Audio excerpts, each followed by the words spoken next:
Your jacket looks hot, so you're fine. Nolan. Yeah.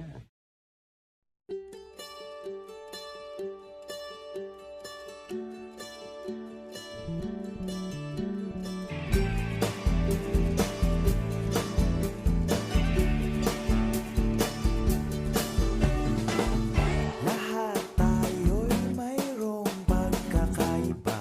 Sa tingin pa lang ay makikita na iba't ibang kagustuhan, may isang patutunguhan.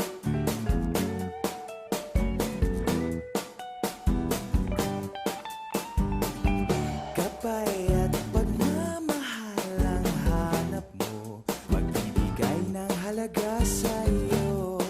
Nais mong ipakilala kung sino ka man talaga. Pinoy, ikaw ay Pinoy. Ipakita sa mundo Over here, friend. ano ka. Wow, it's video. Ibang-ibang Pinoy, huwag kang matatakot. Ipagmalaki mo.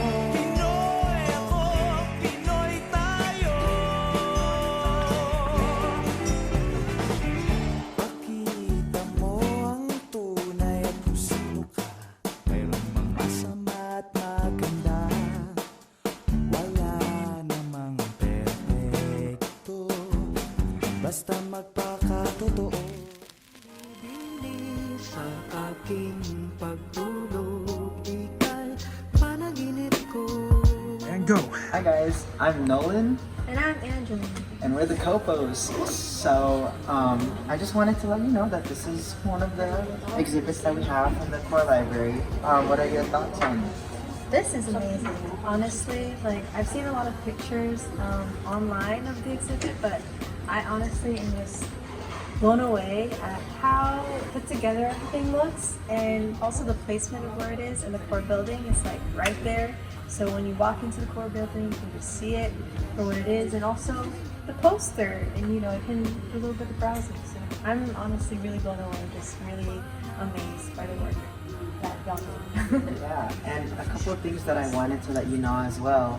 As you can see with all the signatures and all the aspects in this, this is the first ever student-led exhibit in the library. This is the first ever in CSUB's history exhibit to celebrate the Filipino-American History Month. And this is the first ever exhibit of student intentions in the new core library. Alright, so this is the book exhibit. This is one of the two exhibits we have for Filipino-American History Month. And this one displays exactly the books and related to the Filipino-American experience. And I just wanted to know your thoughts in general about the exhibit. One, this is hecka dope. I'm honestly really happy to see that there's not only just like visual pictures, but also in terms of education that Filipinos get to understand and read from Filipino authors who look and have similar experience to them.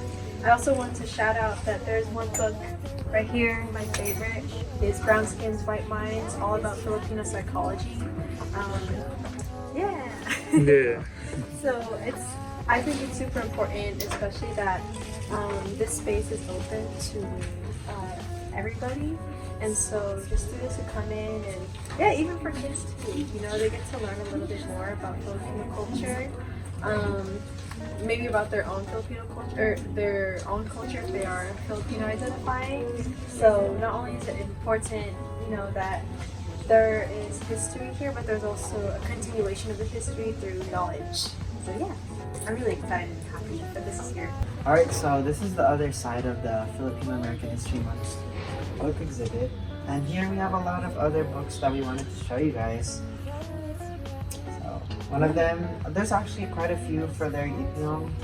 If you guys didn't know, Larry Itliong is one of the Filipino-American heroes, at least for me and a bunch of other Filipino Americans, where he was able to be involved in the Delano Grape strike. and he was a voice for the Filipino farm workers. Well, basically every farm worker during that time as well. Another person that I wanted to keep in mind was Jokoy. He's one of the famous Filipino-American comedians, and he recently made a movie, and it was like one of the first ever movies that really displayed Filipino-American culture. There's a lot of Filipino-American representation in the media today, which I'm really excited about, but I feel like there should be more Filipino representation since we are a growing population, not only in the Bay Area but in the US.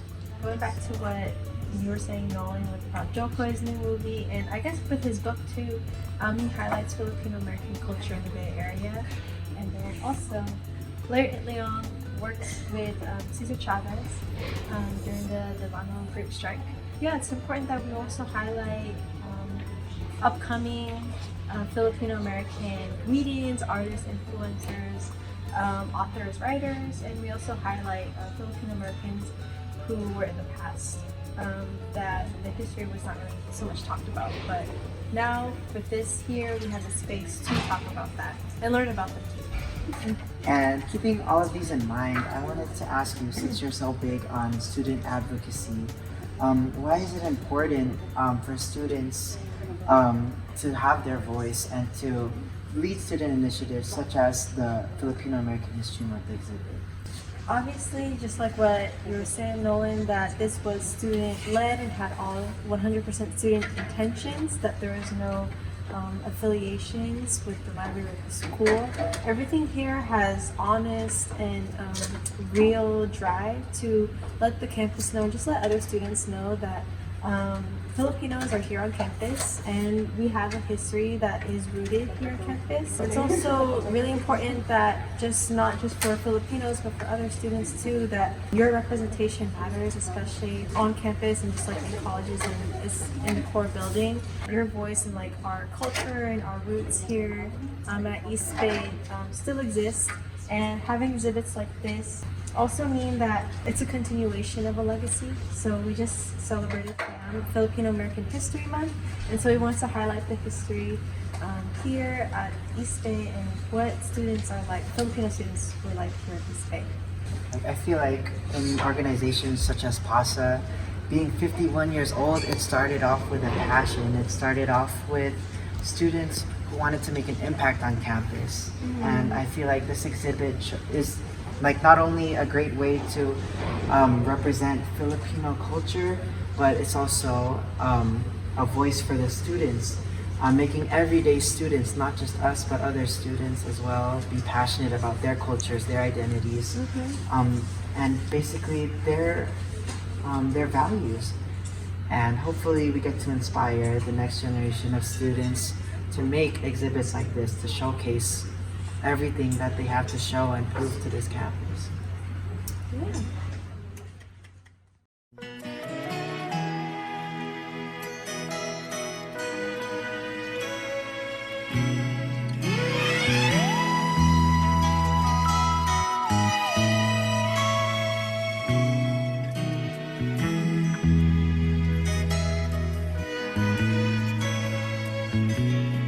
Batang-bata ka pa at marami ka pang kailangang malaman at intindihin sa mundo. Yan ang totoo. Nagkakamali ka kung akala mo na ang buhay ay isang mumunting paraiso lamang.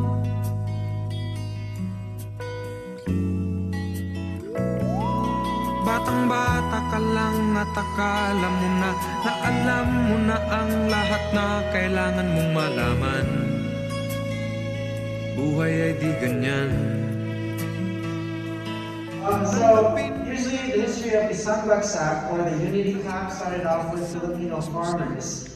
And they would usually end meetings by doing Isang Bagsak. So, how I would like you guys to do it, slowly clap. And then we progressively get louder until I say Isang Bagsak, 1 clap. Dalawang Bagsak, 2 claps.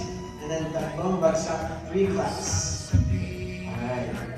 You guys ready? Alright, let's start off.